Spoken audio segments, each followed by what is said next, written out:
This channel does not promote any violent, harmful, or illegal activities. All content provided by this channel is meant for an educational purpose only. আরো এই মুহূর্তে যেটা জানতে পারছি আমরা, 4 জন roll observer রাজ্যে আসছেন।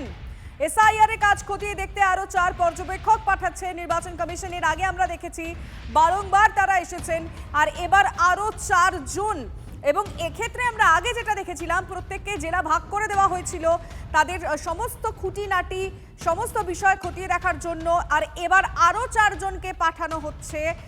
এই মুহূর্তে নিঃসন্দেহে এটা একটা বড় খবর। যখন আর কিছুদিন পর শুনানি শুরু হতে চলেছে, তার মধ্যেই এই 4 জন রোল অবজারভারের আসা কতটা গুরুত্বপূর্ণ, কি জন্য আসছেন, সব ডিটেল শ্রাবন্তী সাহা জানাবেন। শ্রাবন্তী, ইতিমধ্যে রাজ্যে প্রত্যেক জেলার জন্য আলাদা আলাদা করে রোল অবজারভার রয়েছেন। কোন কোন রোল অবজারভার দুটি জেলারও দায়িত্ব নিয়েছেন। আরো যে 4 জন রোল অবজারভার আসবেন, তারা মূলত নির্বাচন কমিশনের যে সদন অফিস সেখানেই বসবেন এবং সিইওর সঙ্গে যাবতীয় বৈঠক করবেন। তারা যেরকম ভাবে বেশ কিছু সিদ্ধান্ত নেবেন এবং সিদ্ধান্ত নেওয়ার সমস্ত দায়িত্বও তাদের হাতে আছে। এখন সময় অনুসারে এরা যদি চান তাহলে জেলায় জেলায় ভিজিট করতে পারেন বলে খবর। ধন্যবাদ শ্রাবন্তী। আরো একবার আপনাদেরকে জানিয়ে রাখতে চাইবো, এসআইআর আবহে আরো 4 জন রোল অবজারভার আসবেন। অবশ্যই যেটা শ্রাবন্তী শাহ আমাদের প্রতিনিধি বলছিল, এক্ষেত্রে বৈঠক হবে।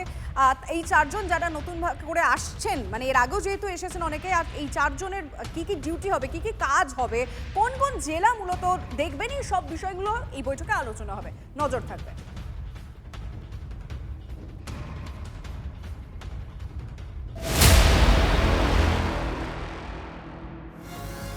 এসআইআর এর মধ্যে বিজেপির বুথ সভাপতি তথা বিএলএকে পুড়িয়ে মারার চেষ্টার অভিযোগ।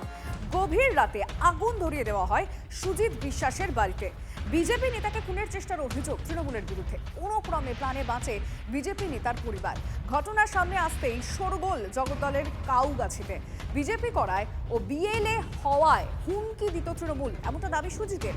শর্ট সার্কিট থেকে আগুন ধরতে পারে, পাল্টা দাবি তৃণমূল বিধায়কের। কত লোক শত্রু আছে, শত্রুর অভাব নেই। আপনার ছেলে কি করে? আমার ছেলে বিজেপি করে। হ্যাঁ, আর অনেক দিনের থেকে আমার ছেলেকে সাথে ঝামেলা আসছে, অনেক দিনের থেকে। বাড়ি এসে দাঁড়িয়ে দিয়ে মারি যায়। কারা? পাড়ার লোক। কি করে তারা? কারা? কোন দলে? তারপর আমার ছোট ছেলেরা এসে গলায় কোপ মারতে গেছে, আমরা ধাক্কা মার খেই করতে গেছি, ওর বাবার ধাক্কা মারি ফেলে দেয়, আবার ধাক্কা মারি ফেলে দিল। এর আগে একবার আমাদের উপর হামলা হয়েছিল আর ভাইকে কোপ মেরেছিল। এবার আমাদেরকে জ্যান্ত পুড়িয়ে মারার প্ল্যান করেছিল। কি করে বুঝলেন? কি করে বুঝলেন? মানে আগুন ধরিয়েছে পেট্রোল চিটিয়ে। তার মানে কি? কখন? রাত্রি 2টোর সময় কি হয়েছিল? আগুন ধরে দিয়েছিল। কোথায়? এই যে গাড়ি পুড়ে গেছে, এইখানে পুড়ে গেছে। রাগ আছে, ওর আগের থেকে আমাদের উপর রাগ আছে। কেন? কেন? ওই যে আগে মারতে এসেছিল, বিজেপি পার্টি করি আমি, ওর তৃণমূল করে। এটাই।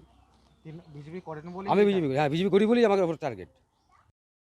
বিএলএটির বাড়িতে আগুন লাগানো কেন আছে? বিএলএটির বাড়িতে আগুন লাগানোর কোনো প্রশ্নই ওঠে না। বিএলএর বাড়িতে এটাই তো একটা বজবুজ কথাবার্তা, মিথ্যে আরো। আমাদের তরফ থেকে এরকম ধরনের কিছু হয়নি। এত সুন্দরভাবে এসআইআর করেছি আমরা, তো কোথাও কোনো গন্ডগোল বা কোনো কিছুই হয়নি।